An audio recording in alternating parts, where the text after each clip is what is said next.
Sabers hum, they light up the night. Pete and Nick keep the galaxy bright. From Tatooine sands to indoor trees, they're bringing the news with galactic ease. ATGLive, we're blasting away, talking Star Wars every Thursday. Interviews, opinions, and all the lore. Hop on the Falcon, they're opening the door. From Vader's breath to Grogu's charms, theories and chats, they keep us disarmed. Around the galaxy tonight, Chris and Kelsey keeping it tight. They're breaking news like a Death Star blast, taking your calls and reading your chats. The greatest guests and what you need to know. Pete and Nick lead the Star Wars show. ATGLive, we're blasting away, talking Star Wars every Thursday. Interviews, opinions, and all the lore. Hop on the Falcon, they're opening the door. We're home. Well, welcome to ATGLive, your Thursday night home for all things Star Wars. I'm one of your hosts, Pete Fletcher, and I'm joined, as always, by my good friend, my brother from another mother, my southern cousin, Mr. Nick Milky. What's up, brother? I'm here. I'm back. Last week, we made it through last week. I feel like we kind of limped along. I limped along. I had some serious tech issues. They seem to be resolved. Oh, no, I'm in the right camera space. I've got the microphone going. We're not gonna live that way, Pete. This isn't a knock on wood situation. This is a hey, new week, new chance to have fun and be some jackasses along the way. This is true, and being jackasses is what we're good at. And but we have a special show today, not making a jackass connection, but Nick, who's on the show with us tonight? I don't intend that in any way. It is in fact one of my favorite jackasses. It is our good friend Mr. Matt Grant, formerly of Blue Bantha Milk Company. We've known Matt for a bunch of years. A lot of y'all that have been friends of ours and been in this space for a while remember the Blue Bantha Milk. They did the AI script readings. Pete, you were in some of those live readings. Yeah. The Calrissian Chronicles that Chris was a part of. Lots and lots of fun in the earlier days of AI and AI content generation. Matt and Sean did all that, and we love those guys. And Matt is back tonight because we haven't had a chance to catch up in a while. So he is joining us from tomorrow in Australia. But we're going to hang out and talk to him a little bit about AI and Star Wars and whatever else is happening. We should ask him like what's going to happen because he's already some lottery numbers or something. Yes. Yeah, no, I'm excited to talk to Matt too. But before we get to that, I got to tell you about our website. You got to go to the sswnetwork.com where you can find information about the show. You can find our podcast. You can find all of our links. You can find links to our Patreon program. And you can also find links to our merch. We just added a new shirt. Make sure to go check it out. I don't have a picture of it because why would I? That would be the professional and ready thing to do. But it's about how do you pronounce AT-AT or AT-AT? How do you pronounce it? So there's a fun little shirt there. And we also finally have a sticker sheet with all the stickers that we have. It's $9.99. You get 5 stickers. That's a little under $2 per sticker. And patrons, you will be getting these in the mail as soon as I get the full order delivered. So if you're a patron for as little as $3 a month, not only are you going to get swag and a couple other benefits, but you're going to get stickers because nothing says my favorite podcast like a sticker. I think. I mean, that to me feels pretty important. I don't know. It is important. You're not wrong.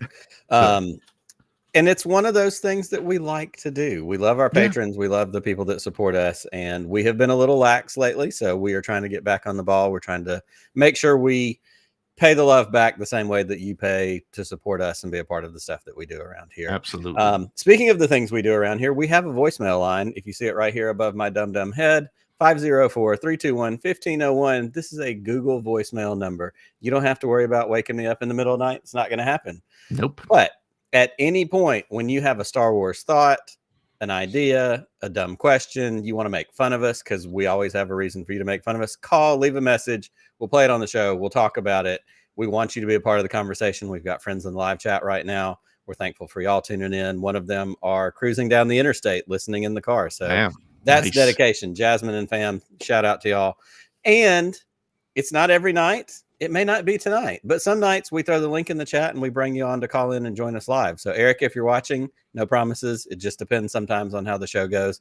But we are a show who loves our fans, loves our weird space friends, as we call them. And we want you to be a part of all the things we do. So call us, leave us a message, type in the chat, whatever works for you. And if you want to leave a voicemail during the show, just let us know in the chat that you left one. We'll pull it up. We'll listen to it blind. we'll We'll pull it listen to up it for the live. first time with you. We don't know. We're an unrated show, which means that anything can happen. So have some Anything fun can with happen. that. So, but it wouldn't That's be ATGLive without our two people behind the scenes who we bring in front of the scenes every show. But let's start by bringing Kelsey to the screen. Kelsey, how are you? Doing all right. And I just want to mention, like, if any of you do want to wake up Nick in the middle of the night, I have his number. I'll drop my Venmo later in the chat. That's right. So That just let me know. information is available for sale. It In fact, is, I'm it willing is. to take a cut too, so we can get in on this together. I don't mind. I always need an extra dollar or Yeah, two. I'll tell you what. Don't Venmo her for my number because I don't want to wake up. I don't do that. And Mr. Ryans, how are you this fine July evening? I'm hoping that it's Brainiac that we get next as a villain for Superman to fight. You haven't stopped thinking about that movie, have you? Mr. Mxyzptlk. That would be cool too. One of those guys. But like, I hope that like whenever the Justice League finally comes together, they use the Justice League Unlimited theme song from the animated series. That would be amazing. Woo! Shit, that movie was so good. I saw it twice. Hold on. Oh, what? Oh, there it is.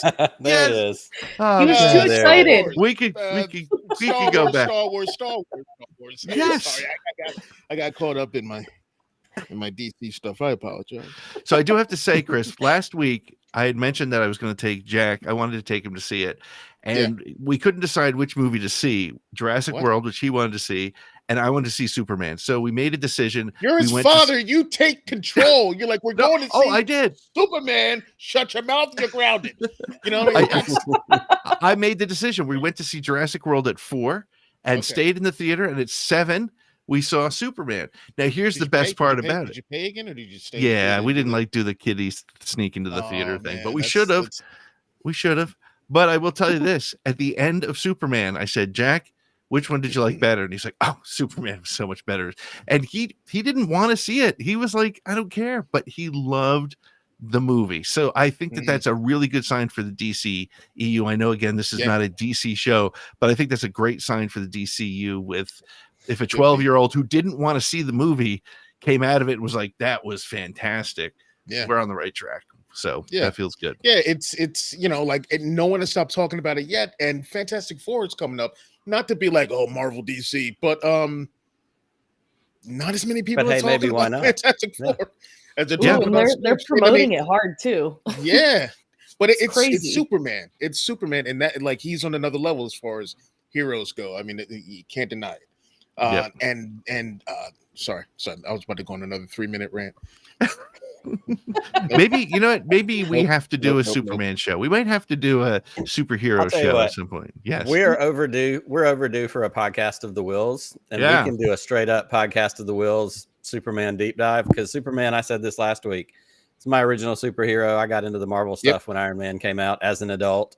I had a tiny working knowledge of it all, but like I grew up with Superman. My dad has a Superman license plate on his car. His checkbook cover, because he's old and still writes checks, is Superman. Like that is my number one. And I've said this before, but when they did the Death of Superman series in '93, wasn't it? Every week we went to the local comic book store at our mall in Selma, Alabama, and went and got the new episodes or editions. He got one, I got one. I still have them in a box.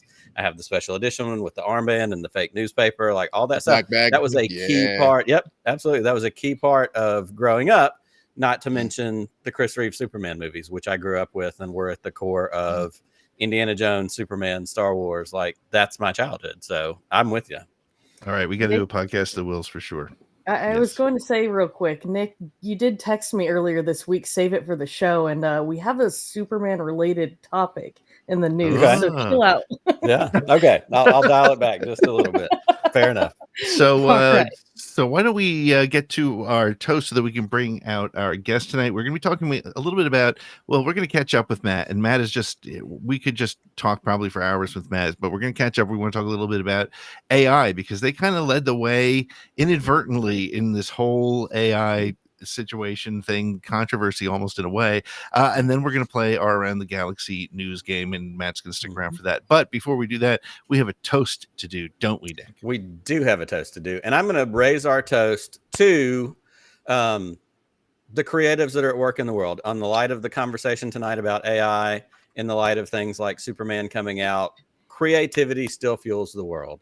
There are so many things, whether it's stories, writing, music. You know, we're music folks. We talk about music a lot. Pete and I play instruments. You know, y'all do different things. Creativity still fuels the world. And in a moment where there's a lot of frustrating and difficult things going on in the world, to have a moment where we have something like a new Superman movie that not only speaks to the world we're in, we talked about this with Andor weeks ago. Andor was written, 2 and 3 years ago, and it speaks directly to the moments we're in. So I am raising our July Jar Binks toast because it is July Jar Binks. Let's not let that get lost in the fray. We are right back to, that's right, the double jars, because we're going to go through July and I'm not going to have a Jar Jar figure. We'll have to save that for next year. But I'm raising my July Jar Binks toast to the creatives in the world that are still out there creating things for us to enjoy, to talk about, to podcast about, or just to make us feel better when the world is pretty shitty, because there's a lot of shitty things going on in the world, in people's personal lives, and being able to see a Superman, being able to text a friend after you see a Superman and go, holy shit, that was good. Like, those are the things that still keep us going. So to all of you out there making things professionally, personally, amateurly, whatever you're doing, cheers to you and happy July Jar Binks. Here we go. Joey, we win the money.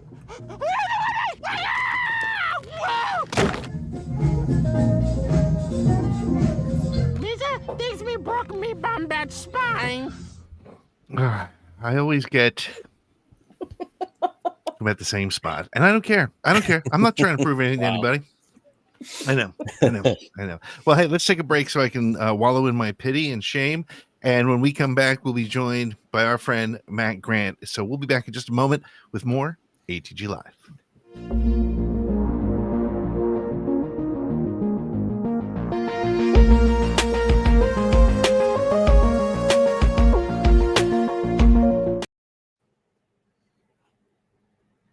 And we're back.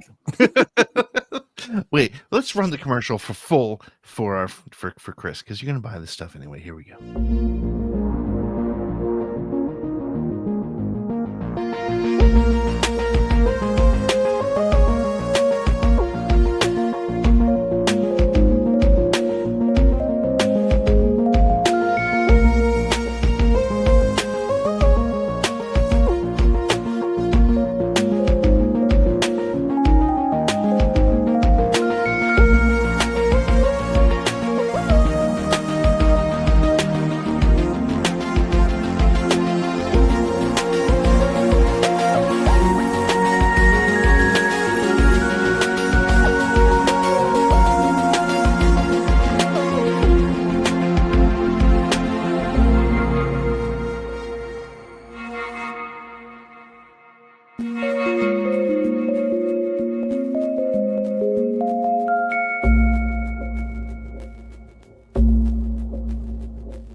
That's right. ATG Cast is brought to you by the Bro Axiom Outpost, where you can get all your favorite Star Wars toys and collectibles. You also can get Marvel, DC, He-Man, G.I. Joe, you name it. You can find it. Go to broaxiomoutpost.com and use the code ATG10 for 10% off your first order.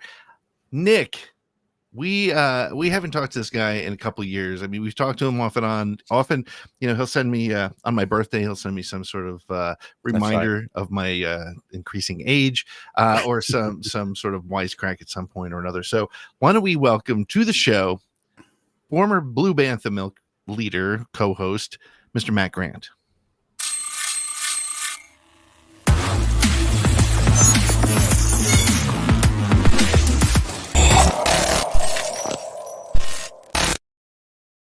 Mr. Grant. Hello. Hello there. Hello there. How are you? Welcome back. Hey, tell them what the name of our three-way group chat is. Wait a second. I've got it. Yep, I'm on my way. Oh yeah, nursing home wars. That's right. Yeah, nursing home wars. Oh man, That's the one. That's the one. Yep. And like you, I can count on, every 3 or 4 months or so, either Matt or I will have that moment and just, throw a text. Hey dude, what's going on? And usually he's giving me crap because he knows I'm up late at night playing Fortnite when it's early in the morning and I show up on PlayStation, or he's like, is everything okay? You're playing a lot of Fortnite right now. We all got to cope however we cope. And you're always like, oh, it's just so many women in the house. I just need some time alone. Survival at its best. That's what it comes down to. Well, Matt, we love getting a chance to hang out and talk to you, and it has been a few minutes. We want to talk a little bit about tonight about AI, as we talked about in the top of the show. That is something that Blue Bantha Milk, that you and Sean did, like I said, in the earlier days, especially of kind of AI content creation. What y'all did honestly felt a little bit ahead of its time. It was fun. It was satirical. Y'all did the live reads. It created this really fun element that was really creative. What was kind of the initial appeal for you guys to use AI to do what it was that y'all did? Oh God, look, I wish that we could say, like that we were not influenced by something, but I think there was a video that someone put out. I cannot remember who it was that put it out though. This is how long it's been. That it was they used a script generator to write. I want to say it was a scene from Avatar or something like that. And it was heinous, like it was just, it was so bad, and it was hilarious. And they were doing it from a technical perspective. It was Corridor Crew. It was Corridor Crew. Okay.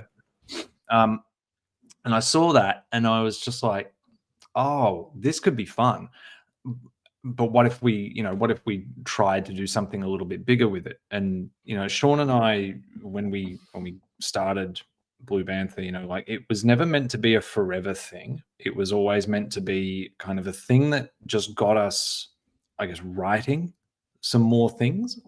Sean writes novels. That's what he does. That's his primary creative outlet. Me, I wanted to get into writing, and I thought this would be a good kind of starting point. So let's do the channel, let's do some video essays, let's do some other things, let's just have fun with it and see what we can do just to start writing. And then things were sort of starting to, I won't say become stale, but let's say that things I thought were becoming a little bit stale. And we were just looking for something different to do because, frankly, video essays are a dead scene, and who wants to watch yet another essayist talk about their thoughts and feelings on the technicalities of creative work. Hey, but every time I fight back with Star Wars theory, I get some good views. So those are the only essays. That's a different kind of essay, Pete.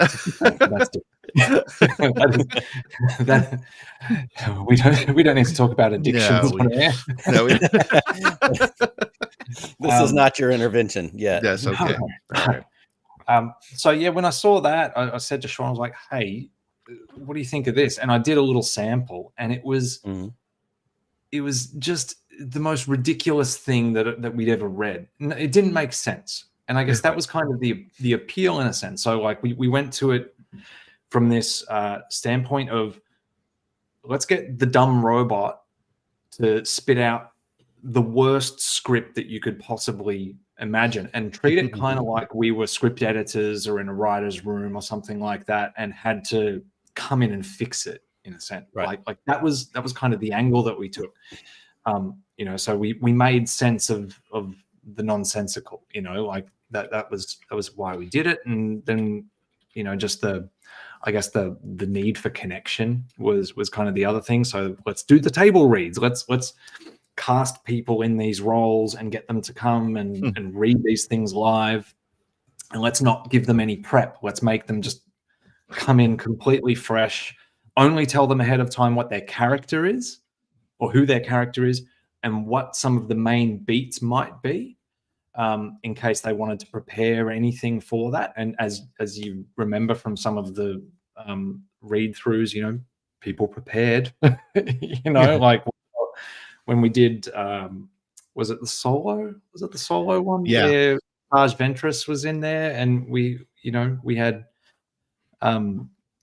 we had Heather come in and do Asajj Ventress, and I still have my my skull cap for Jabba the Hutt for some reason. I don't know, and it's still sitting here in my pile of podcast stuff. We had some great moments doing it, you know. So, but anyway, so I'm getting off course here. You nope, for sure. The motivation, that was the motivation. We just wanted to have some fun, and AI was a really cool avenue for it because, frankly, it was stupid, and it matched our sense of humor in that sense, and gave us something really tangible to work with that we could kind of sculpt and shape.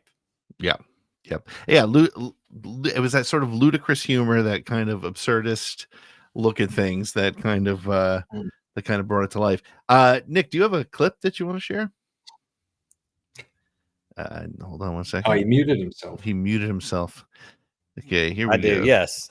All right. Just a little snippet, Solo 2, written by AI. When we did all the let's fake our death stuff with the escape pod, do we use a fire extinguisher? Yeah, I think we did. Han grabs a fire extinguisher and runs to save Lando. One more time. No shooting Jabba. He's mine. Shit, the building is on fire. It's not my fault. Holy crap. I'm sick of this. I think I'm going to make big cakes and eat all of them. You wouldn't dare. Now look, who's going to join me? Ba-bum. Ba-bum. Can we get on with it, please?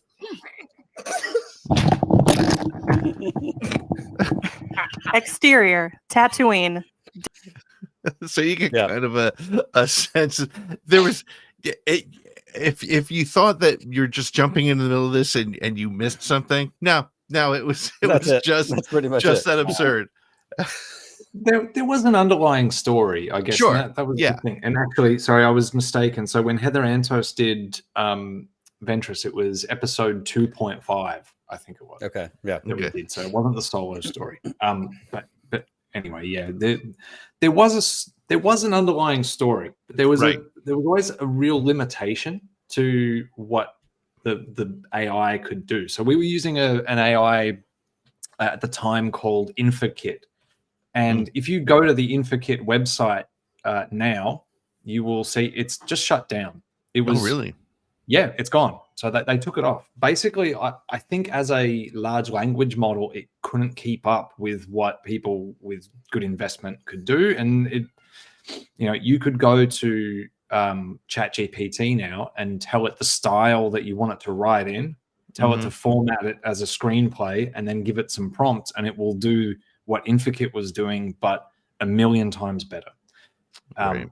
The appeal with InfoKit is that it couldn't do anything smart like that. It could take it, you could ingest, a story. So you would give it a screenplay, and you would say, okay, now continue this story, but start in this setting and include this character, and it would generate maybe like 2 paragraphs, and then you would just sort of tell it to keep going, and then you'd feed in a couple of extra prompts and it would add some extra things in there. But it would get to a point where it would you would basically run out of what it could remember, and it would, so the initial prompt, like if you were doing Solo and you gave it the actual Solo movie screenplay, eventually it would forget that movie altogether, and it would only be able to self-reference.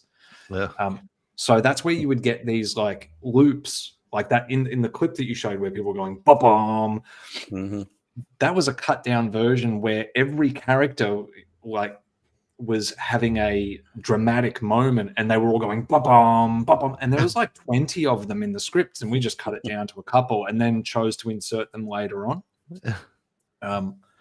Yeah, it was wild. It was wild at the time, and really the structure came because we would have to piece it together. There'd be like 10 pages of stuff that we would spit out, and then we would read all of it. None of it would make sense except for little paragraphs at a time.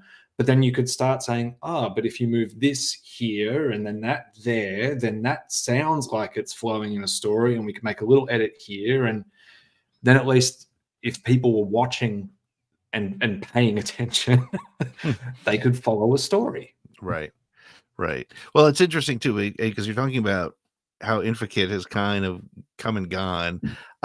So it seems to have advanced a bit, but how did your perspective on AI kind of shift from a creative perspective as the technology started to become a little bit better and a little more disruptive, and it starts to almost become ethically kind of murky? Yeah, well, I mean, we stopped. That was sort of it, like there were plans, like we were going to keep going. We were doing with Chris Ryan's, we were doing a regular Calrissian Chronicles series of shorts, and we were planning on doing YouTube shorts, so even shorter shorts and things like that, to keep it going. We were going to get our friend Brian from Pink Milk to come on. He was going to play Snoke in something, and that had been a thing that we'd been kind of teasing for a while, and we were really looking forward to doing it. And then it just kind of felt like overnight, suddenly the news starts talking about this OpenAI thing and other large language models that were coming out, and just how much better they were very quickly.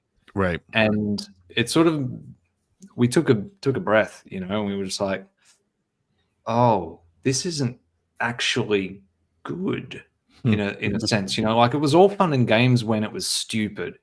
Like when the robot was stupid, like fine. No one felt like it was Brian's Lobot, so good. No one felt like it was a threat at that point in time. Yeah. But very quickly, like the writer strikes happened and things like that. And it was around the writer strikes we were just like, we can't come back and keep doing this. The other thing that stupidly, I guess, we hadn't kind of questioned is like, well, where was InfoKit getting its ideas from? Like where was it getting stuff that you would see the reference, and it's like, hey, it's inserted Kyle Katarn into this, but we've not given it anything to do with, was it Dark Forces? Yeah, like Shadows of the Empire.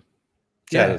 Oh yeah, that's right, Shadows of the Empire. Well, we haven't given it anything to do with that. So it's getting that information from somewhere, right? Like, and if you go through its terms and conditions and stuff like that, it was scraping the web, it was scraping Wikipedia, it was scraping all these things, and that's all fine. But you start having to think about, I guess, what aren't they telling you? Like, it came out months ago. Was it some months ago that, was it Facebook or Meta, I should say? Was it Meta that were getting around licensing by instructing their AIs to scrape torrents or something like that? Yeah, I think yes, I saw something about it. Yeah, it was just finding the side doors, right, to get the same information without holding itself liable, which is which is unethical.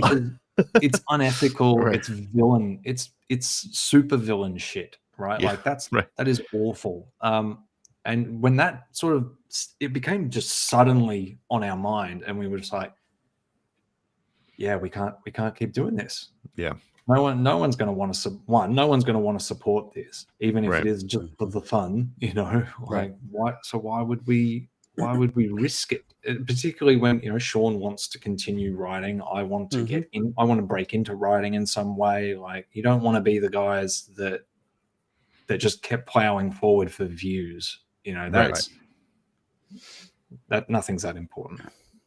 For sure. And I think that you talked about the writer strike, and I know that was around the time that y'all started, backing off. That's been 2 years now. And we had been in conversation, and y'all had been continuing to do some of the stuff that you did. And I remember texting you and talking about that because, of course, y'all were some of the ones that popped to the top of my mind. But I think it speaks to who you guys are, you and Sean both. There was an instant recognition of, hey, this is a different thing. And there are creatives and there are people with jobs and, you know, exactly what you're talking about. Talk about just for a minute, I don't want to say that it was a loss. It was a grieving thing. Y'all put a lot of time and effort and energy, and we all had a lot of fun watching those streams, looking forward to, hey, here's a live, you know, stream coming up with a live read and all that. But was there any little bit of grieving of like, oh, that sucks, like the fun is over, because not because we're taking, you know, it's hard to say, yeah, my party's ruined because other people, we want to protect their jobs, because of course, at the end of the day, it's about people and creativity. But kind of how did that wrap up for y'all, I guess, on an emotional standpoint? Yeah, it was tough. Because we had put a lot into it. And I guess, like, you know, let's get a bit personal here, right? Like, so I think it was actually the solo script read. All the preparation, the editing and all that happened while I was grieving the loss of my father, right? Like it was kind of like, it represented something kind of nice that came out of a really shit time.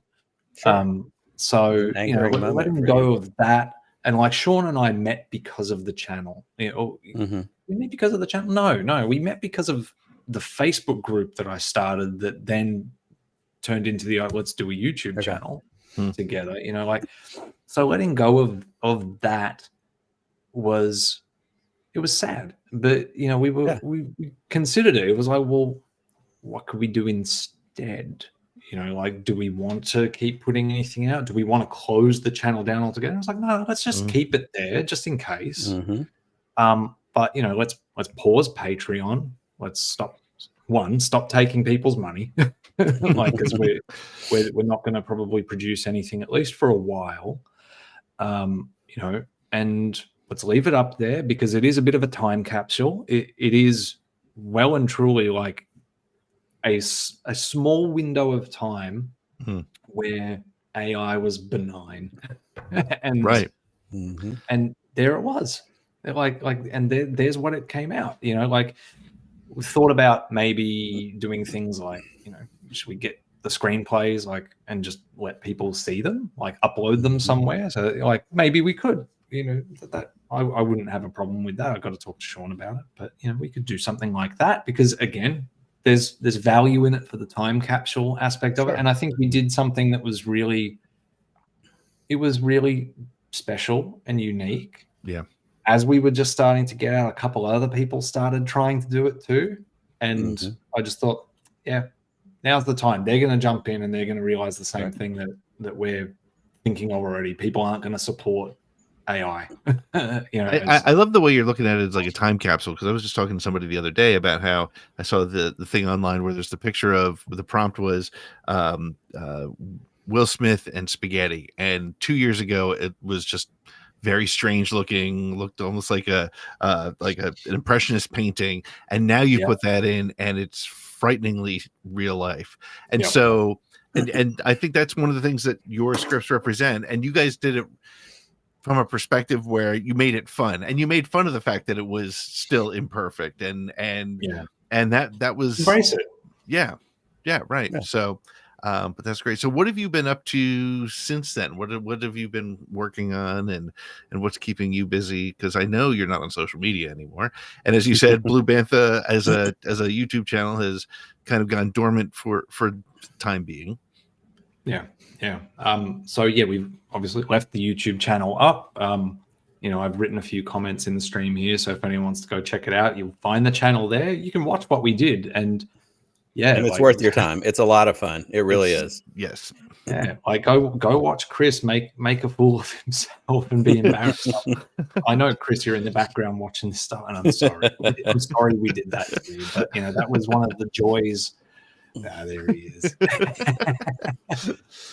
These guys had me saying the worst things. The worst things. And that was another thing. You said it earlier, Matt, talking about, tell them their character, give them the basics, but they don't get to see it until, just the behind the scenes of the library. Like, it was happening. I remember watching so many of these when they premiered and watching Chris or Claire or somebody like start to say it and then go, really? This is what I have to say? Like, that's where the magic is. That's where the fun in it was, for sure. Yeah, totally. So,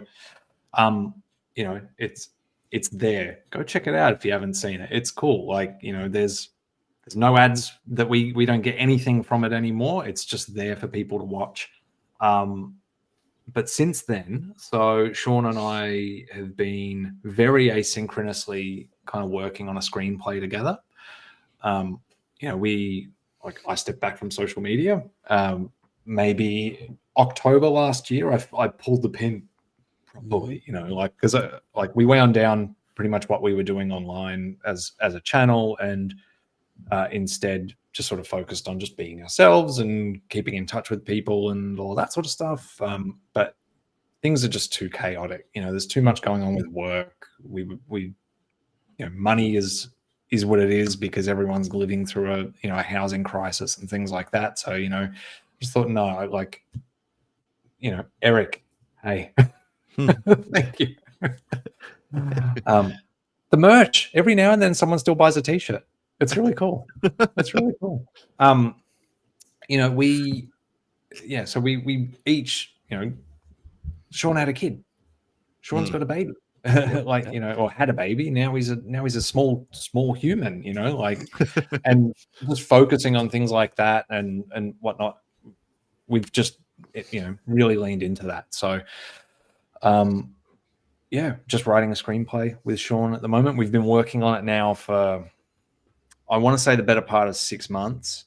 Cool. And we're still only just out of Act 1 because just the way that we write, it tends, a lot of what we did with the channel has kind of carried over.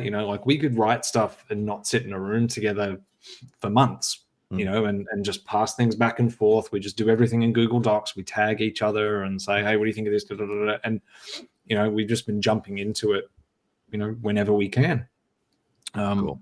But yeah, that's sort of what we're working on. And the idea with that is we will finish it and then we will decide what to do with it.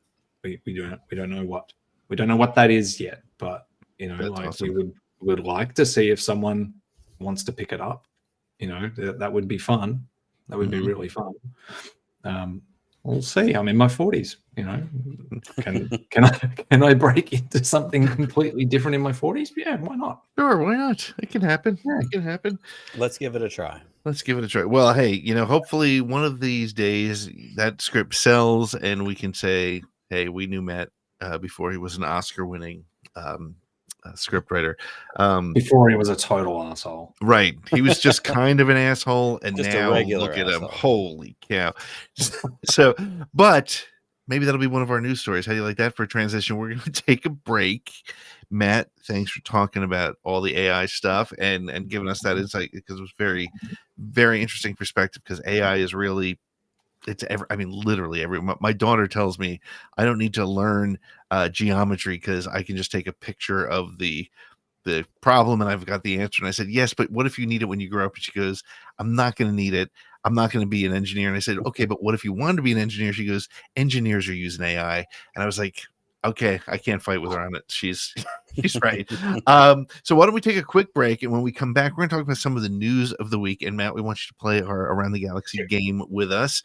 And so, hey, we'll be back in just a minute with more ATG Live.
segment where our producer, Kelsey, clearly the most powerful being in the galaxy, selects this week's most overhyped Star Wars news from our website and forces a panel of organic life forms to argue about it. Loudly.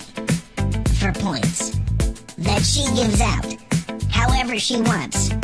This makes no sense to me at all. This week's special guest will also join the chaos, pretending that their opinions matter, while Kelsey quietly calculates who lives, who dies, and who gets muted. And at the end, the so-called winner gets 60 seconds of uninterrupted airtime, because that's what this show needs. More talking. So, hold on to your motivator and brace for impact. This is Around the Galaxy. Do I have to say it? Do I really? Roger, Roger.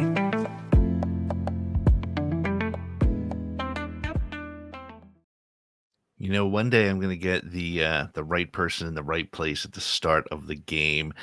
Welcome to Around the Galaxy, the loving tribute to Around the Horn from ESPN, and where we talk about all the Star Wars news of the week, and we let our inquisitor Kelsey Puckett not only ask questions but give us a score and genuinely and generally mock us along the way for our responses.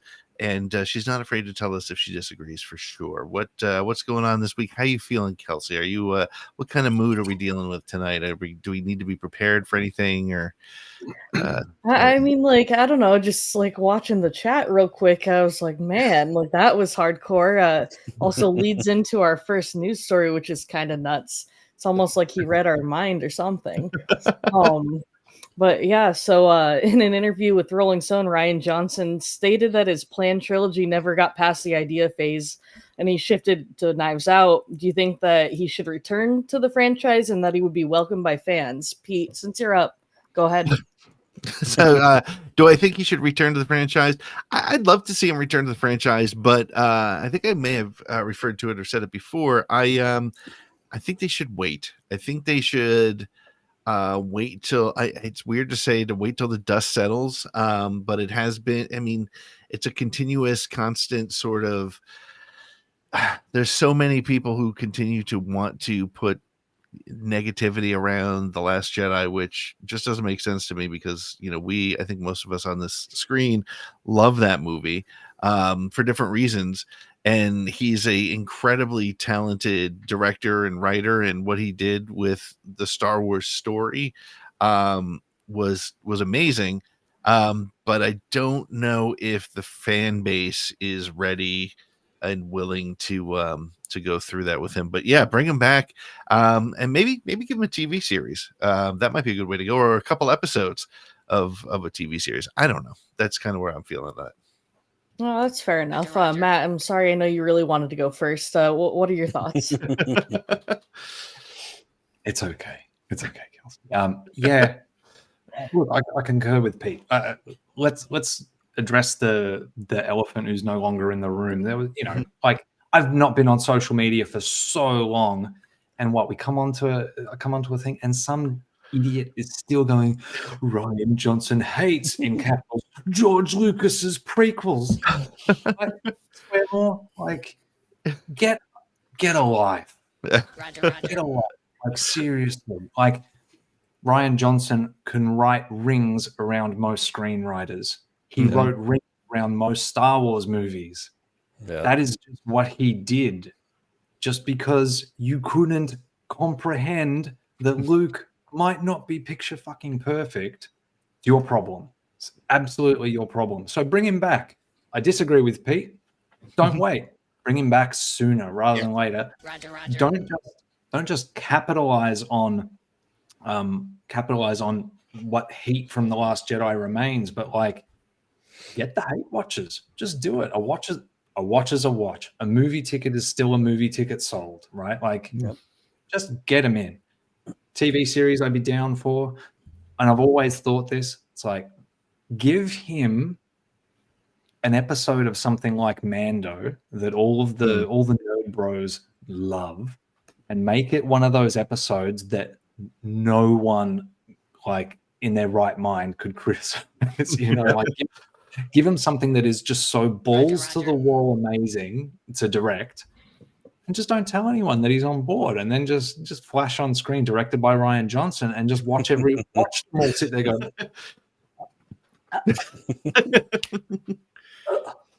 You know, change your underpants, like, and piss off.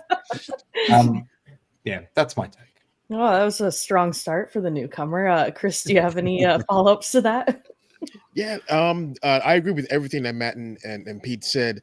Definitely do not wait to bring him back. If you're going to wait for this fandom as a whole to either mature or age out of watching, he's going to be 94 by the time that happens. So do it and do it now. And I do think he's an incredible writer, and damn, he made a damn good Star Wars. I don't give a fuck what anyone says. But it's so good. It's so good, and I would love to have him back. I still would love to know what his trilogy was going to be about, if that was Roger. all the way penned out or anything like that. I would still love to see what his trilogy is about. All right, Nick, you want to bring us home? I will be glad to. And here's the thing. We know this game works the best when there's some differing opinions, when we can go back and forth and argue with each other. This isn't that question. Ryan Johnson is great. Ryan Johnson, and Pete, I think you're the first person I ever heard say it, but it clicks and makes so much sense. Talking about the sequels, J.J. Abrams and Ryan Johnson. J.J. Abrams likes to make a Star Wars movie. Ryan Johnson likes Star Wars. That's the best way I've heard it put. There's a lore knowledge there. It's the same thing with Leslie Headland and the Acolyte. Yep. He loves Star Wars. He loves what the story is and what it means to him and what George Lucas did. That's the kind of energy that we want in Star Wars. And I agree with Chris, and I agree with my brother from Down Under, Matt. It needs to be now. We don't need to wait. That's the one area where Pete's wrong. Don't wait. Let's do this, because a click is a click, a view is a view. But there are a lot of people out there that go, yeah, let's go. And you might be right, Pete. It could be a show. Poker Face, very critically acclaimed. Yeah. Great show. Another thing that he does. Knives Out, movies. Roger. Ryan Johnson can do it all. He knows Star Wars. He likes Star Wars and is a Star Wars fan. And those are the people at the end of the day that I'm most excited to see making a Star Wars, is somebody who's a Star Wars fan. Yeah, I think there's a conversation we had at some point about the reaction of Leslie Headland and the reaction of Ryan Johnson, and the fact that they know Star Wars better than a lot of people who wrote Star Wars. So, but it's a conversation for another time for sure. All right. Well, our second question, I'll stick with you, Nick. So there was a report by a trusted industry insider that said Disney wants to do something with Mara Jade. Fans have been begging for this for years, but how do you actually see it coming to fruition? Well, and I grew up with the extended universe. I love the Thrawn trilogy. I love all these things. There's never been a point in my life where I'm like, I feel like I'm unfulfilled because I haven't gotten Mara Jade yet. Like, it's great. Good character, part of my childhood, part of, my young adolescence reading these books. If we get it, awesome. If we don't get it, also awesome. Because guess what? There's a bunch of stuff out there in the Star Wars world. It doesn't have to be a movie. I sent it to some of y'all, I think I sent it to everybody in the group chat earlier today. All the clickbait sites, Sydney Sweeney's going to be Mara Jade. Like, could we be less original? Like the first famous actress we can pick. Here's what, it doesn't have to be live action. If we do it, let's great. Let's make a limited series. Let's make a limited animated series. Like, let's make something fun. Because again, if it's out there, we're going to watch it. I love the idea, just like we've done What Ifs, just like we've done Visions. Like, there's a place that if this character, this story pops up, that's awesome. But it doesn't have to be something so pressure filled that we're holding on to it so tight that we're going to lose our mind if it never really happens. Fair enough. Chris, what do you think? I don't care. Bring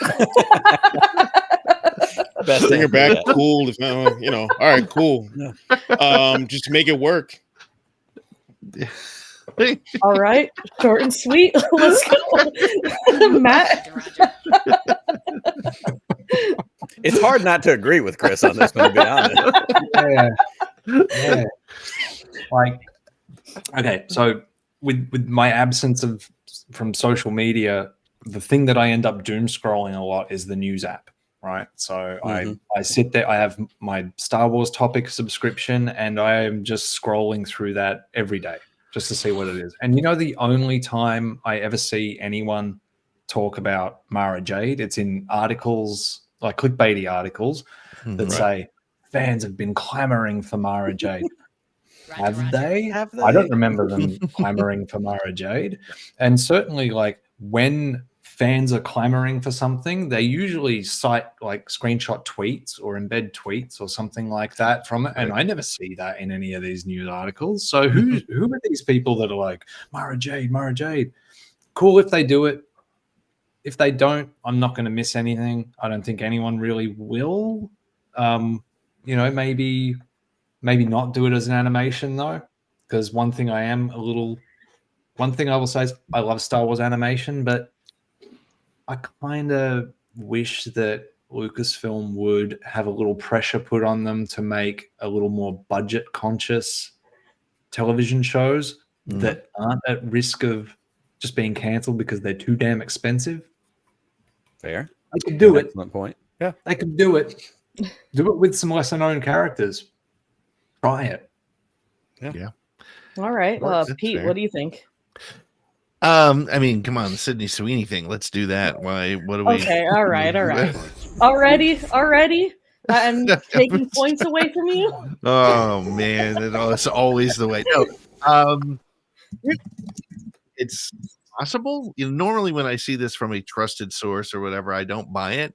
But remember a couple weeks ago when Mark Hamill had this whole backstory laid out in his mind about why Luke was, hermited himself on Octo, or Octo. I still don't know how to say it. It's been 10, 6, 7 years. It's the island with the porks. He had this whole backstory about having a wife at one point and a child who died, and so maybe that inspired somebody. Sort of like when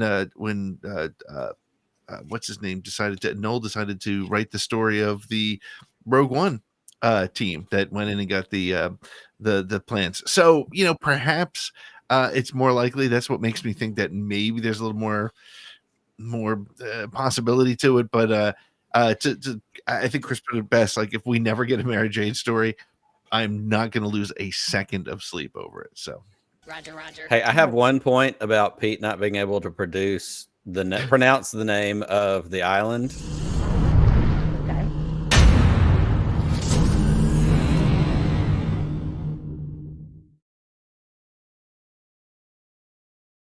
Get out of here, deserve nerd. that. Yeah, I don't. Right. My fan card is no longer valid. Yeah. I mean, it's fair. Well, Nick, I'm gonna stick with you for the next one. I was gonna go Pete again, but we just revoked his card, so we'll let him sit there and rot for a bit. Sit in timeout and wait your turn. Yeah, I'll wait. I'm good. All right. So Andor received 14 Emmy nominations, but the stars of the show were left off the ballots. In the past, Hollywood tends not to award the sci-fi and fantasy genres, but do you think that any of the Andor performances stood out as being Emmy worthy? I 100% think that Adria Arjona deserved an Emmy nomination as Bix. I thought that character was incredible. It carried a lot of weight. I thought the way she acted, that was great.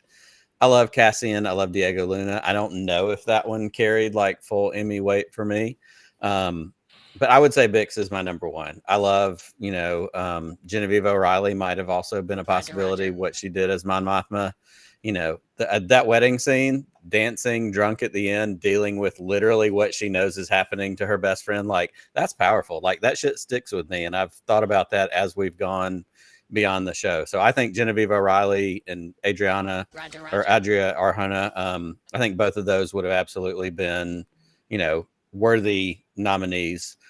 There's lots of performances that are amazing, but those are the two that stood out for me. What about you, Matt? Yep. Concur. Genevieve O'Reilly should have been nominated. Hands down. Should have been nominated. Adria, definitely. Definitely. Yeah. I mean, come on, Dedra Miro's character.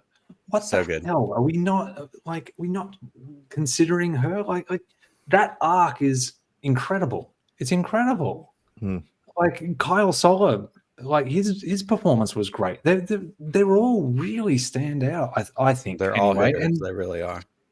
I think it really tells you how flawed a nomination system it is. When look, I love the man. I think that he can do no wrong.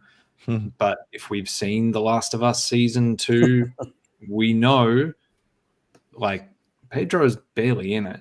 He gets a nomination, and there's such a disconnect between, I guess, audience perception of what an award for a show means and what the nomination process actually is. Like most people don't realize, I think that they nominate an episode for one award. So in that one episode, he's being nominated, but for an audience member, that's like they're nominating the show as having the best leading actor. Right. Like there's a disconnect there, and it's not right. It's really not right. There should be some sort of way of balancing that off. And then you've also got other shows where they can have an ensemble cast and just be like, yeah, let's just nominate every single person that's in it and dominate and not give anyone else a chance. I don't think that's right either. So I think, do they punish Star Wars for being Star Wars? Yes, they absolutely do. It's a technical show for most people, and that's where they give it like credit, and everything else falls by the wayside. That's wrong. Yeah. What do you think, Chris? They've never done right by Star Wars as far as the actors go for these awards ever. So I agree with everyone else on that one. Yeah, and Genevieve O'Reilly should have been, if anyone, because I think that at like 90% of the cast should have been up for an award of some kind. But if I had to pick a standout, it would be Genevieve O'Reilly, because no one expressed stress the way that actress does. Good Lord. I had panic attacks just watching her performances. Roger. All right, I guess I'll take Pete out of timeout. What do you think? All right, thank you. And now I feel like I need to say something obnoxious just to earn that timeout. Like, no, the show was awful. It shouldn't have even been. No, I mean, the reality is, and I think we've all said it in different ways. And Chris's point about that nobody has ever done right by Star Wars is very right, and I think that there is a sort of prejudice to, it's a Star Wars show. The fact that it was nominated for best dramatic series, either people felt obligated to do it or whatever, and not nominate the main cast in any way is a slap in the face, I think. Skarsgård should have absolutely gotten a nomination. I mean, it did get 14 total nominations, including what was it, Alan Tudyk for voice. We also got who's that? Forrest Whitaker. Right? Yep. And I'm sure the question is, though, will it win any of these 14 awards? And I don't know that it will. I mean, maybe one of the technical awards, one of the special effects awards, but it feels like a pity nomination, and I know it's probably not. And maybe that's just the way we look at it as Star Wars fans. We kind of have that mindset, that kind of, what's the phrase, redheaded stepchild, which always feels a little bit, that feels inappropriate to me. I'm just going to go ahead and say it out there. It's anti-ginger. All right. Pete, and I have have getting ahead of the that. cancellations right here. You heard it here first. I have no problem with redheads or stepchildren. I love them both. That being said, no, I do feel like, Star Wars, it doesn't get taken serious. It's like the heavy metal category at the Grammy Awards, right? They don't show that during the regular show, but they should, because metal deserves more. And that's where I'll end it. I'll just drop it right there. So, all right. No one else going to jump on the fact that dirty old man Pete Fletcher said he loves stepchildren. Matt's on it. Matt's got it. He gets points for that one. Anyone that makes fun of you.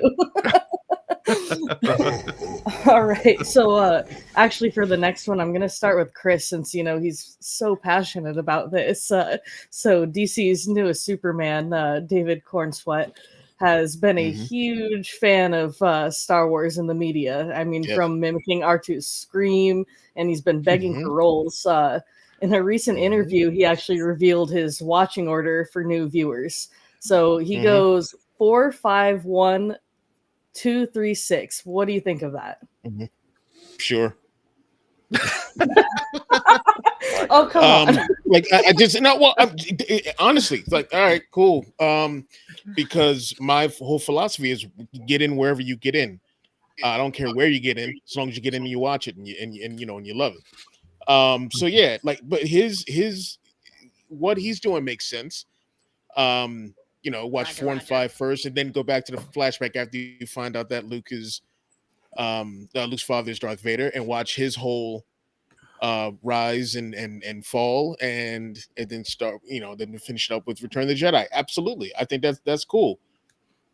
Or just watch whatever, and then watch whatever after that, and welcome to the universe. That's just how I am when it comes to Star Wars. Just get in and watch it and enjoy. Okay, fair enough. Pete, do you want to come back? Sure. I actually, it's funny. When I showed Star Wars to my kids, I did 4, 5, 6, 1, 2, 3, 7, 8, 9, just because that's the way I saw it. But I really like the concept behind Superman's perspective on it. You go to the cliffhanger that we all had in 1980, right? That we were like, oh my gosh, is it his father? And then you go and you see the story of how that happened.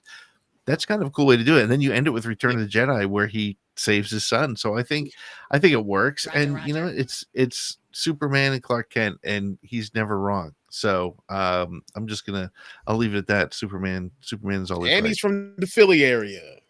Yes, that's right. I Extra didn't points, realize that extra till points. lately. That's right. Yep. All right, Matt, what do you think about the viewing order? Correct me if I'm wrong. It's the machete. His version is the machete order, but with episode 1 in, right? Isn't that what the machete? Yeah, I think you're order right. I was? think machete order got rid of episode 1. You're right. Yep. Yeah, and that was its whole thing. It was like, you don't need episode 1, which bullshit. Of course, you need episode 1. So I like it from that perspective, because I don't like these fans best recommendation cuts that are always like, oh yeah, you don't need anything from the prequels. Of course you do. But I think you should always tailor the experience to who is watching it for the first time. So I had a friend a couple of years back who had never watched any of them, and just out of the blue messages me and says, so I heard that the Star Wars movies are ending. Like, there's going to be only one more, and I've never seen any of them, so I should probably watch them all and then watch this one. And I was like, yeah, cool. And so the way that we structured it was what worked for her. Some people need a linear story and don't do well with flashbacks. Like, we all know people that are like, oh, but then it cuts back in time, and they get lost. And so I don't think that prescribing a viewing order is kind of like something that you just do. I think you ask the person how they like to enjoy things. Do they like linear? Do they like the back and forth? Do they like the mysteries?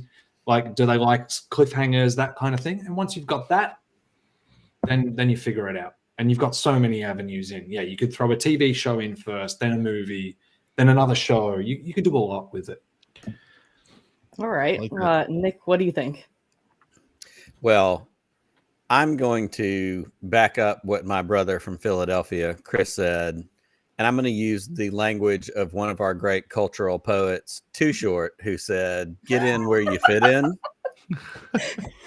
Here's the deal.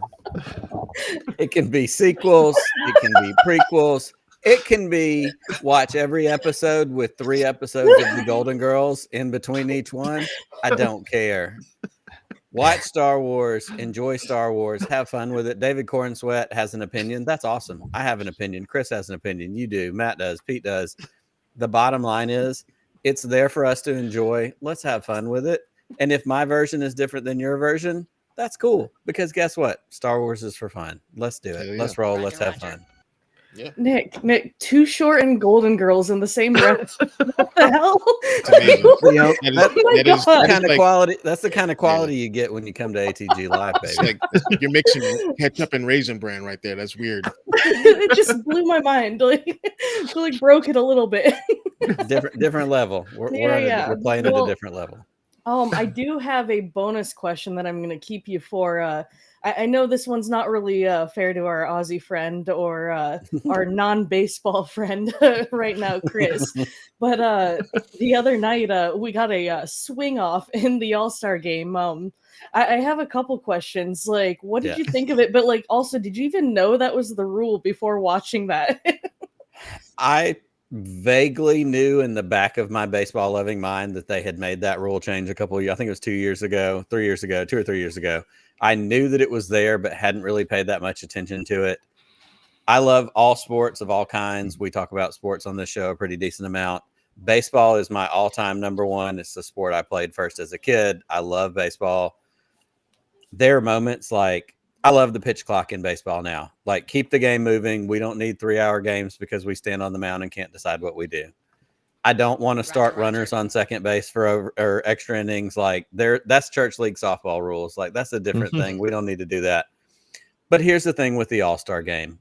When it popped up, because I had popped in and out of the game, and I saw that was happening, I turned it on. At first, I was like, come on now, play the game. But here's the thing. All-Star game is an exhibition. Skeens was in street clothes. Like, half the people on the team had taken showers, put on street clothes, and came back out to watch what was happening. This is an exhibition, and this is what gets people to tune in because it's fun and it's different. It's still better than the dunk contest. It's still better than anything the Pro Bowl does.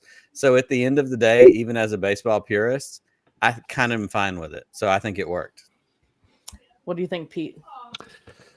Well, even though Philly All-Star and now All-Star Game MVP Kyle Schwarber was the one who hit 3 in a row to win it for the National League, I hated every second of it. I absolutely, and for the same reason that I hate the second base runner in extra innings, I do love the pitch clock. Thank goodness my son and I went to a Phillies game a couple of weeks ago, and we didn't have to sit there for 6 hours to go, because I would have lost him.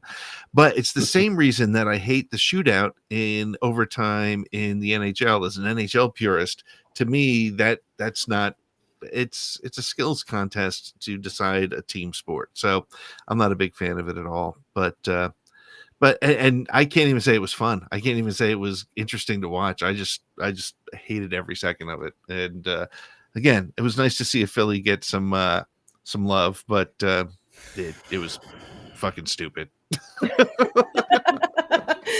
All right. Well, I'm not gonna torture Chris or Matt with this, but I guess Nick won it even before I asked the question. Like, I mean, just like the Too Short thing, it was too much for me, but the floor is yours.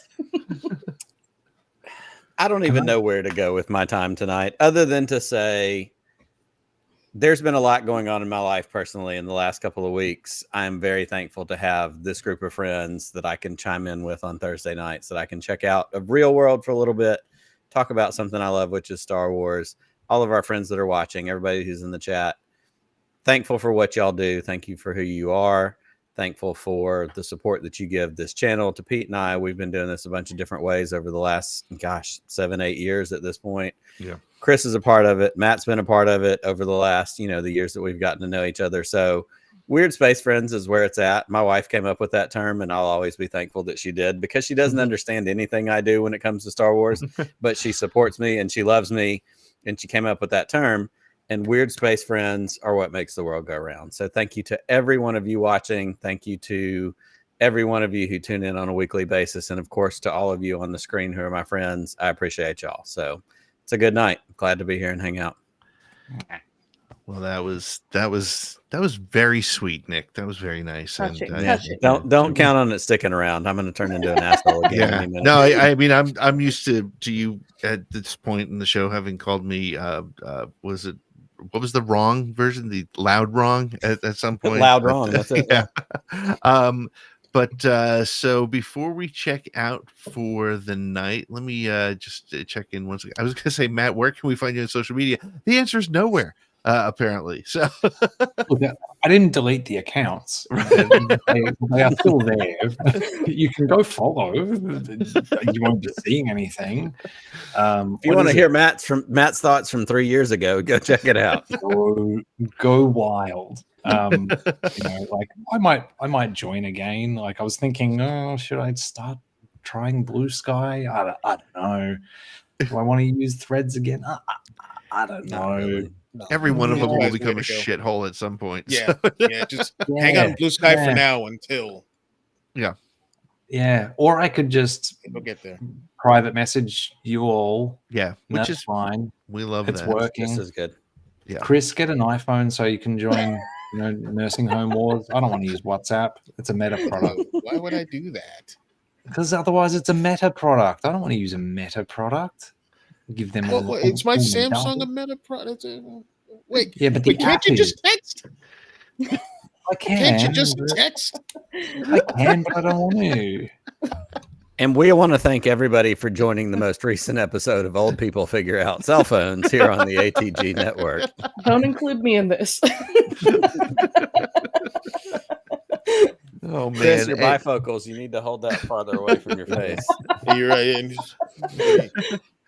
And we next week we're going to take a I'm going to say well-deserved week off. We are I will be on vacation. Nick is going to be at home, and Chris and Kelsey, I know you got some fun stuff coming up on the West Coast, and so we are not going to be here next week. We're going to take 1 week off, but we will be back with some fun guests and more fun Star Wars talk. Chris, what is something I should be looking to buy at Broaxium this week?